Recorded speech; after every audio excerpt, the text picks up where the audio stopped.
Bonjour et bienvenue à cette émission sur le Carême 2025. En ce deuxième dimanche, à la suite de la lecture de l'Évangile de Luc, nous entendrons Madame Viviane Labrie. Elle est une chercheure autonome et militante sociale. Après des études en psychologie à l'Université Laval et un doctorat en lettres et sciences humaines à l'Université René Descartes, elle a consacré sa carrière à la lutte contre la pauvreté et l'exclusion sociale. Coordonnatrice du collectif pour un Québec sans pauvreté de 1998 à 2006, elle a joué un rôle clé dans l'adoption unanime de la loi 112 sur l'élimination de la pauvreté par l'Assemblée nationale en 2003. Son parcours est marqué par un engagement profond envers les personnes marginalisées et une volonté constante de transformer la société québécoise pour plus de justice sociale. Bonne émission!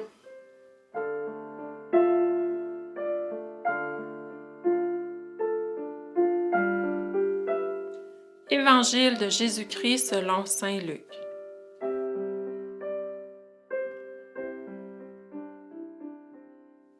En ce temps-là, Jésus prit avec lui Pierre, Jean et Jacques, et il gravit la montagne pour prier. Pendant qu'il priait, l'aspect de son visage devint autre, et son vêtement devint d'une blancheur éblouissante. Voici que deux hommes s'entretenaient avec lui. C'étaient Moïse et Élie, apparus dans la gloire. Ils parlaient de son départ qui allait s'accomplir à Jérusalem. Pierre et ses compagnons étaient accablés de sommeil, mais restant éveillés, ils virent la gloire de Jésus et les deux hommes à ses côtés. Ces derniers s'éloignaient de lui quand Pierre dit à Jésus, « Maître, il est bon que nous soyons ici. Faisons 3 tentes, une pour toi, une pour Moïse et une pour Élie. » Il ne savait pas ce qu'il disait. Pierre n'avait pas fini de parler qu'une nuée survint et les couvrit de son ombre. Ils furent saisis de frayeur lorsqu'ils y pénétrèrent. Et dans la nuée, une voix se fit entendre. « Celui-ci est mon fils, celui que j'ai choisi, écoutez-le. » Et pendant que la voix se faisait entendre, il n'y avait plus que Jésus, seul. Les disciples gardèrent le silence, et en ces jours-là, ils ne rapportèrent à personne rien de ce qu'ils avaient vu. Acclamons la parole de Dieu.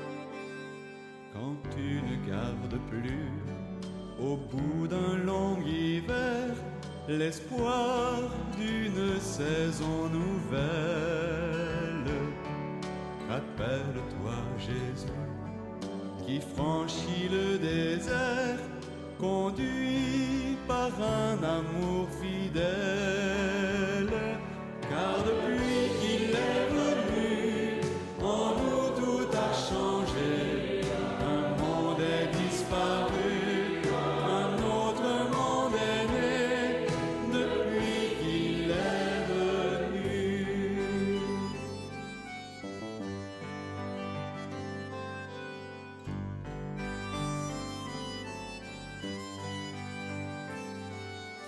Quand tu ne trouves plus sur l'arbre de ta vie ces fruits qui pourtant devaient naître, rappelle-toi Jésus, qui vient par son esprit t'offrir la chance de renaître, car depuis qu'il est venu, en nous tout a changé.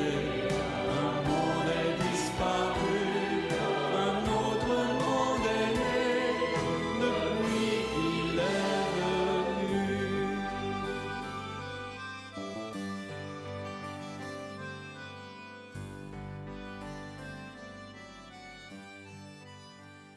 Cultiver et semer l'espérance, ça me fait penser à ce qu'on entend parfois, des semaines, même des années plus tard, d'une personne qu'on a rencontrée un jour, avec qui on a échangé et qui nous mentionne l'impact que notre rapport a pu avoir sur elle. On ne le savait pas, c'était peut-être mieux comme ça. D'ailleurs, semer, ça suppose qu'on dispose d'un bout de récolte, de quelques graines à partager. C'est parfois un geste volontaire, comme cultiver un jardin, puis parfois, peut-être souvent, un geste involontaire, comme dans ce qui va se semer à travers nous, sans qu'on le sache, en passant par nous.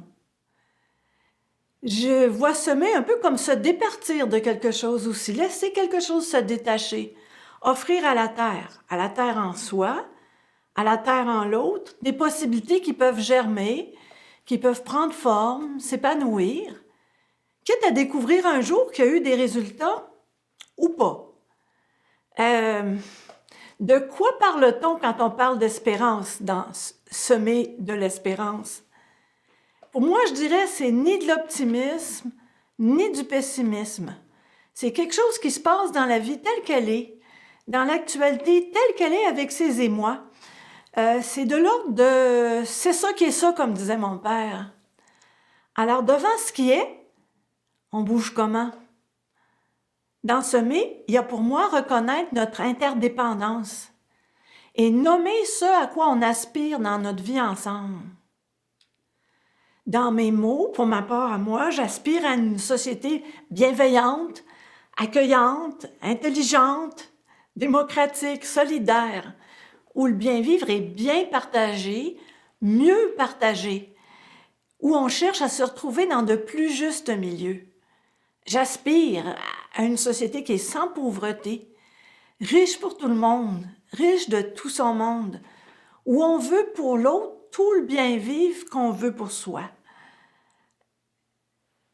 Notre monde est plein d'inégalités, d'oppression, de domination des uns, des unes sur les autres. Et dans ce monde-là, je crois, de ce monde-là, à partir de où on est, je crois qu'un autre monde est possible. Un monde moins dur, plus doux, plus attentif, plus inclusif.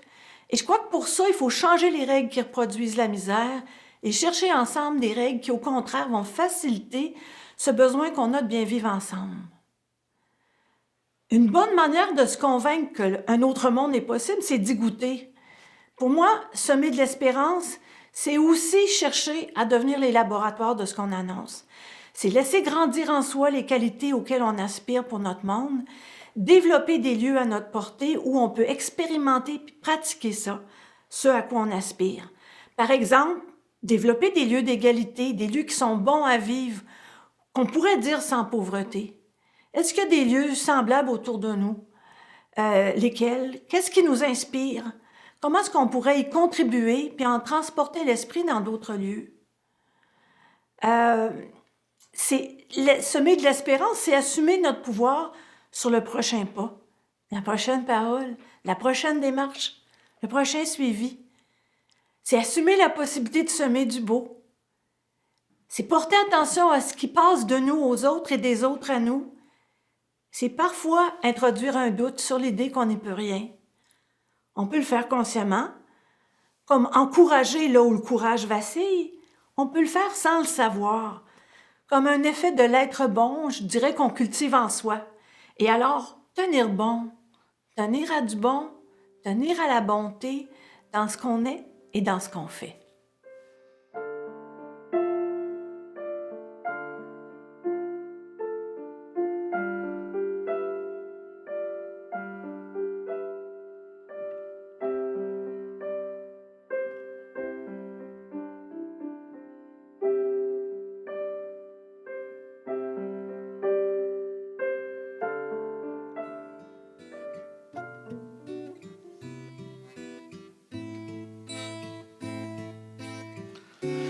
Car depuis qu'il est venu, en nous tout a changé. Un monde est disparu, un autre monde est né, depuis qu'il est venu.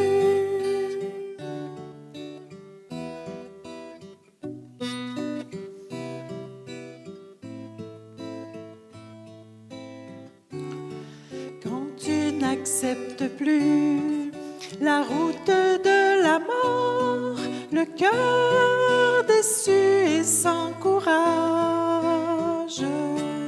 Rappelle-toi Jésus, rappelle-toi son corps rempli d'une clarté sans âge, car depuis qu'il est venu, en nous tout a changé. Un monde est disparu, un autre monde est né depuis qu'il est venu.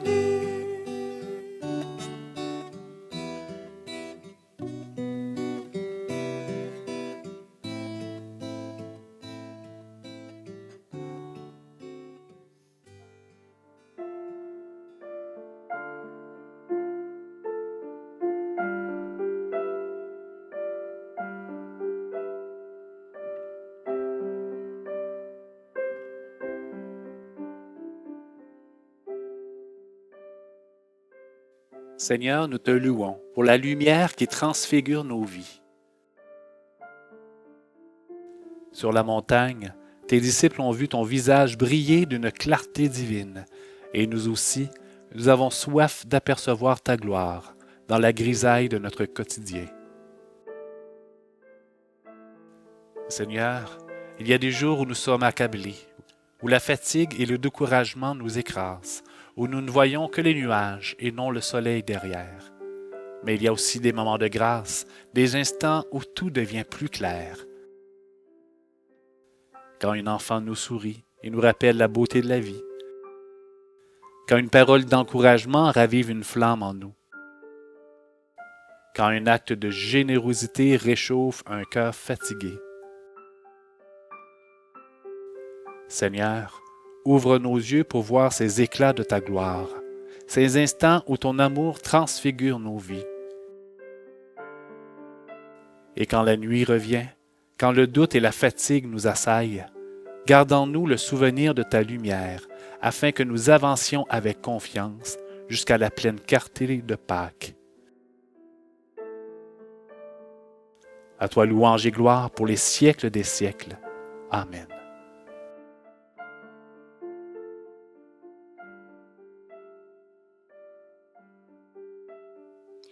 Ensemble, portons dans la prière tous ceux et celles qui cherchent le visage de Jésus dans leur vie. Seigneur, donne-leur la grâce de ta présence, afin qu'ils puissent déceler les traits de ton visage aimant et glorieux. Amen. À la semaine prochaine.